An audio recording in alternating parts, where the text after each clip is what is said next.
Operation प्रहार अंतर्गत माना पोलिसांचा मधापुरीत जोरदार प्रहार. अवैध हातभट्टी दारू विक्रेत्यावर धडक छापा. 16,000चा मुद्देमाल जप्त, आरोपी अटक. पोलीस अधीक्षक श्री अर्चित चांडक यांच्या नेतृत्वाखाली सुरू असलेल्या ऑपरेशन प्रहार मोहिमेचा धडाका कायम आहे.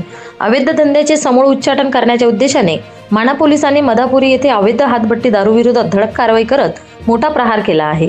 दिनांक 9 ऑक्टोबर 2025 रोजी झालेल्या या छाप्यात सागर बाबाराव सोळंके वय 32 वर्ष राहणार मधापुरी या आरोपीच्या ठिकाणावरून पोलिसांनी 14 लोखंडी डब्बे, 140 लिटर मोह मास किंमत 14,000, 10 लिटर तयार हातभट्टी दारूसह प्लास्टिक कॅन किंमत 2,000 असा एकूण 16,000 रुपये किमतीचा अवैध मुद्देमाल जप्त करून आरोपीला ताब्यात घेतले आहे.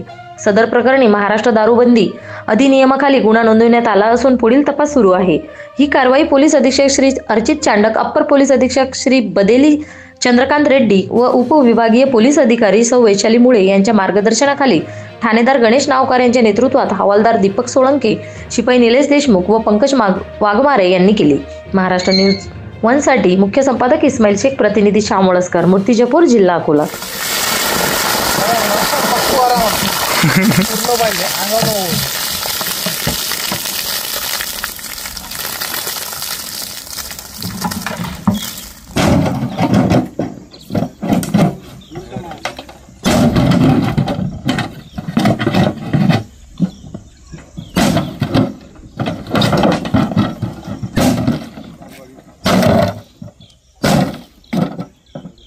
या बातमीचा व्हिडिओ तुम्हाला आवडला असल्यास व्हिडिओला लाईक करा, शेअर करा आणि महाराष्ट्र न्यूज 1 या न्यूज चॅनलला सबस्क्राईब करा. धन्यवाद.